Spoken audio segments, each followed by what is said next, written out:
People, DG Deluded, I'm back again. Thank you very much for having me.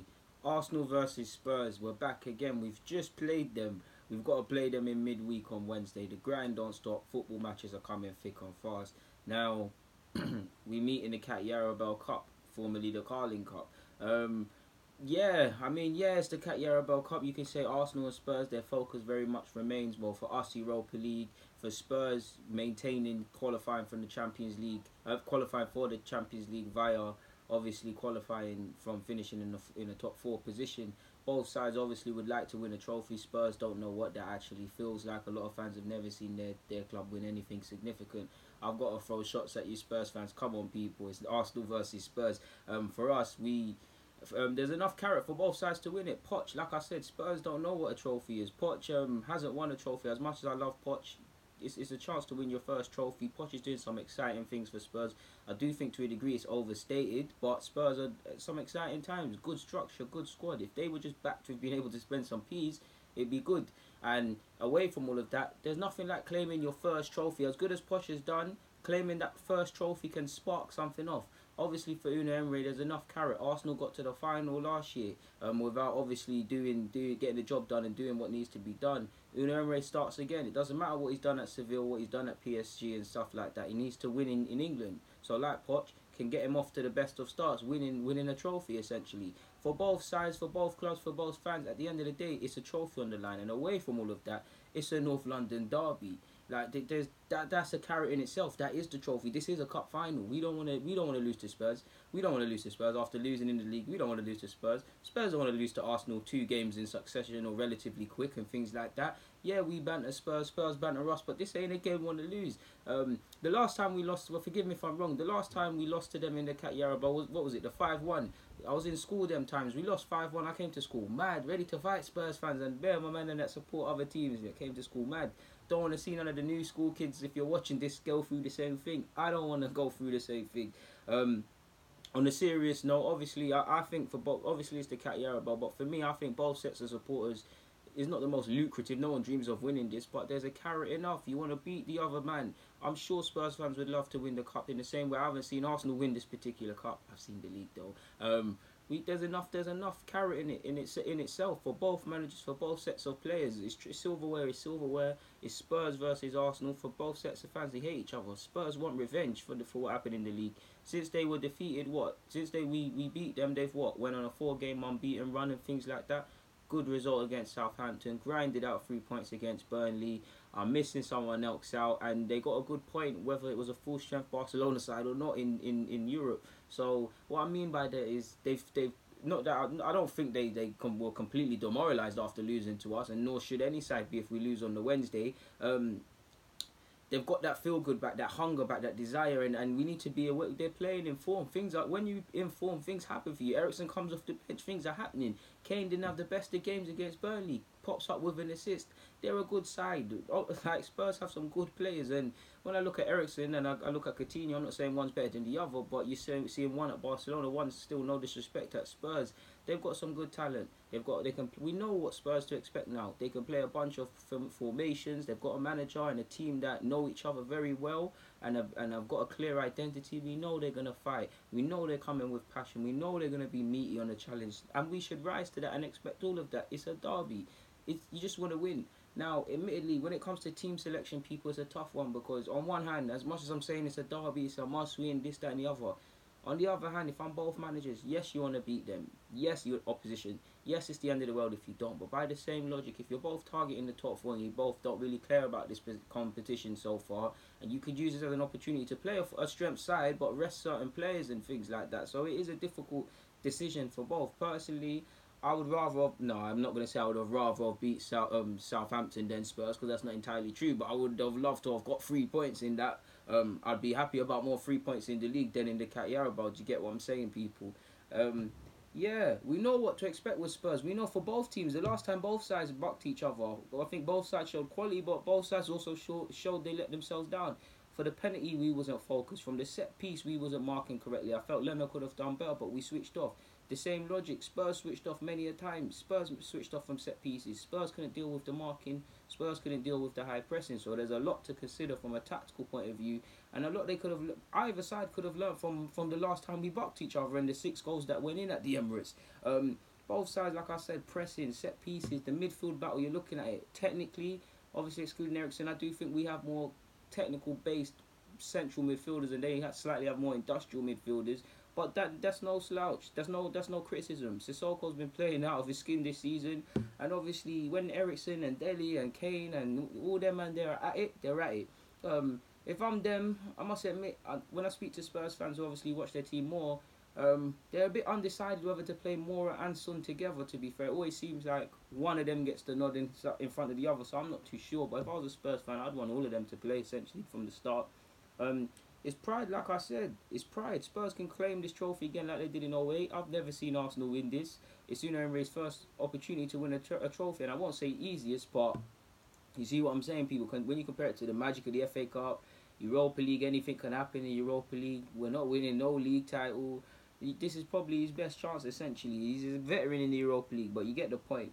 So the lineup, I'm a bit undecided. Do I play a full strength side, or do we be a bit smart? Because what we've played on the Sunday, we're gonna play on the Wednesday, and we're gonna play on the Saturday. I believe. Forgive me if I'm wrong. At 12:30. Forgive me if I'm wrong. So is football? There's enough days to break. Like what? This is. I'm doing this on Sunday. This is the aftermath of us losing to Southampton. For context, people.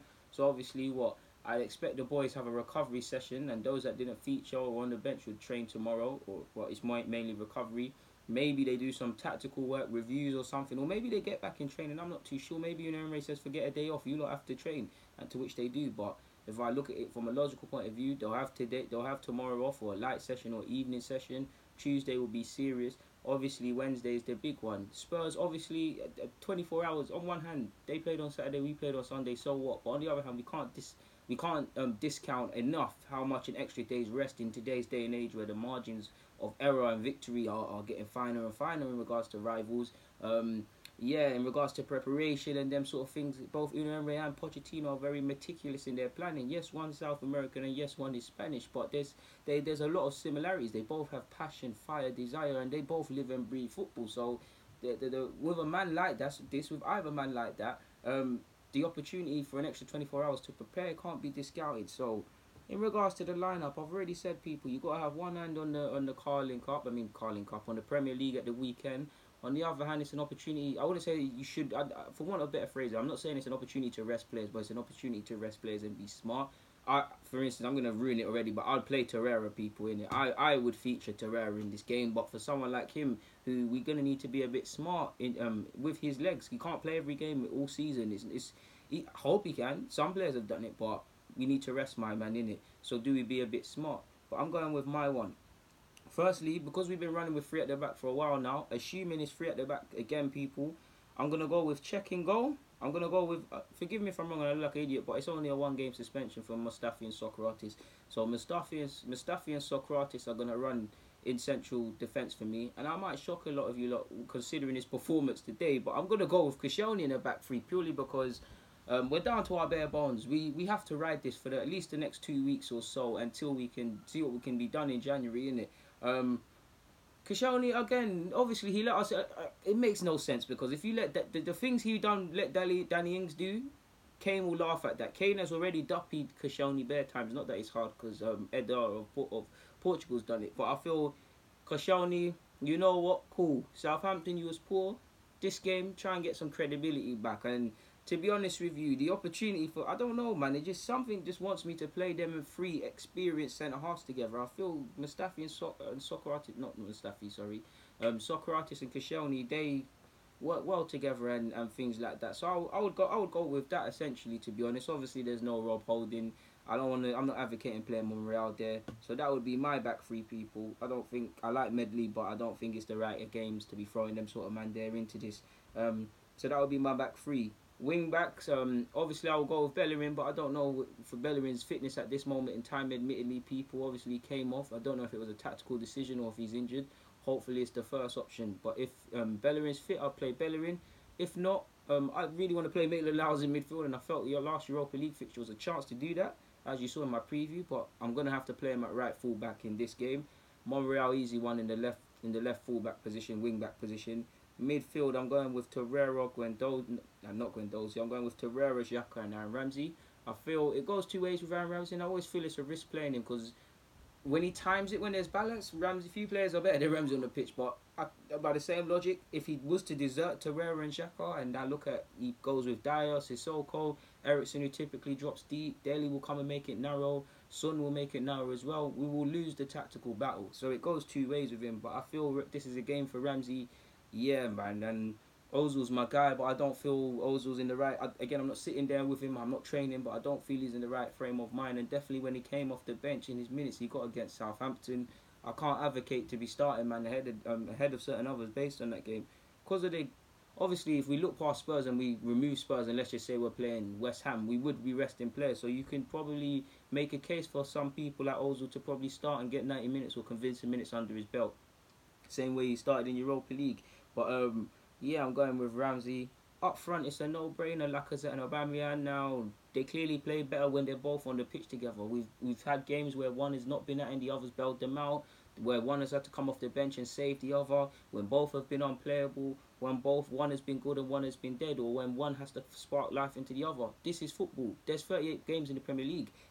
They're top players, but they're not world-class players like the Messis and etc. Where you can more or less say they're going to be at it every game. That's no criticism of them. So what do I tell you lot? Different tactics for different games. Sometimes one goes together. Sometimes you play both. Sometimes you play none. Sometimes you play one. More that sort of stuff makes you unpredictable. That's my lineup. You guys know my natural bias is towards 4-3-3. I don't feel 4-3-3 is going to ever be played in this game, so we don't need to really look at it. But one thing I was looking at, people, is this. Now, if you can see... Wait, can you see? Let me make sense of this. Yeah, you can see it's a 4-3-3 here, people, yeah? This is a 4-3-3. It's a... One second, people. Apologies, because it's appalling.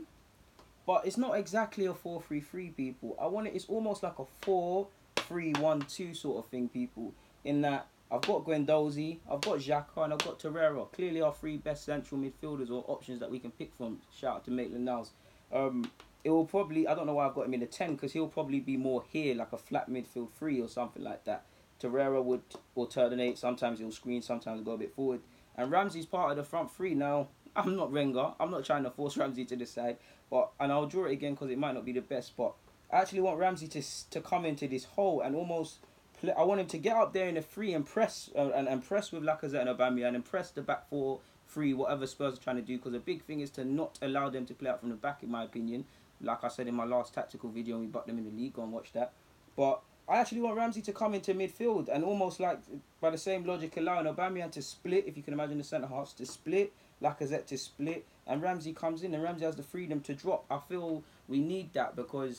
If it goes wrong and Spurs are dominating from the jump, then we're playing with one less man in midfield. But if it's even and Spurs have to think about what we're doing, how we're threatening them as much as they are, one of their players is going to have to follow Ramsey. So, excluding all of this, let's just say instead of saying LT, which it does here, it says Eric Dyer, and Ramsey's making these runs, he might have to come and drop because of this. Or he might see it and think, all right, cool, let me make an extra man so he's sit. There's a danger there. Obviously, if he moves people, it's not rocket science. There's space. If there's space to exploit. So, yeah, let me draw it a bit better, people, to, yeah, just to draw it a bit better, because it might not have made sense. Like an idiot, I cannot find a tissue, but just to make it a bit more pleasing for you lot. What did I say now? I always have an issue drawing tactics, man. Let me sit back a little, obviously, check. Obviously got that form.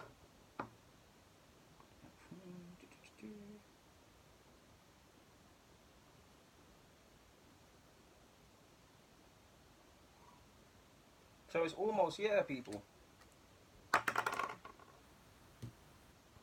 So, like, obviously you've got Lacazette and Aubameyang, and you've seen it before, Ramsey, when he comes off the bench, helps press.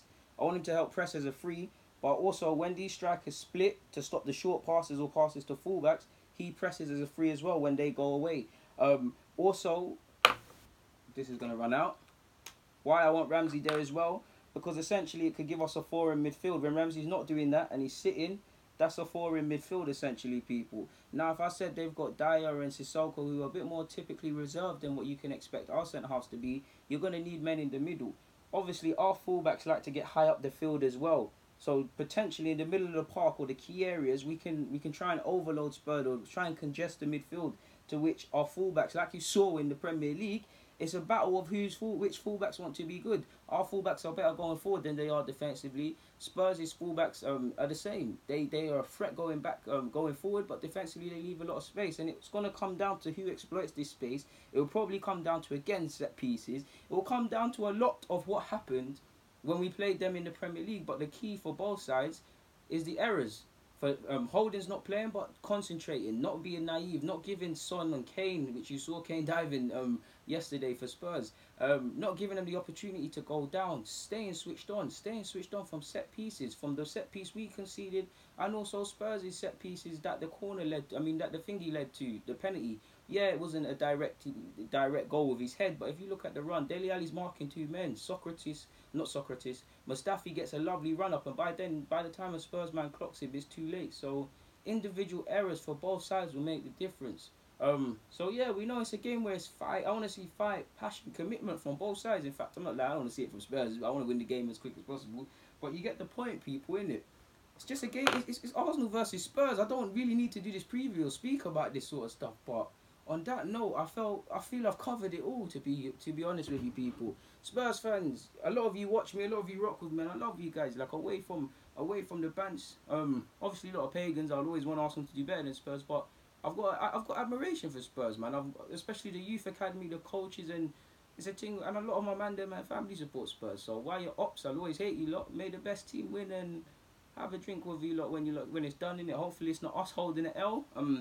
Wanted you lot to go out the Champions League. Was very vocal on that. Like you lot are ribbing me on Twitter. Hopefully we can win and run some bants. But may the best team win, man. There's no replays. If I remember correctly, in this tournament, it goes down to penalties and things like that. If I'm Pochettino or Una Emery, sorry, you probably don't want that because we played on a Sunday. If I'm Arsenal, we played on a Sunday. Go to this Wednesday. Obviously, I've mentioned the training and stuff. Go to this on a Wednesday. Play till extra time.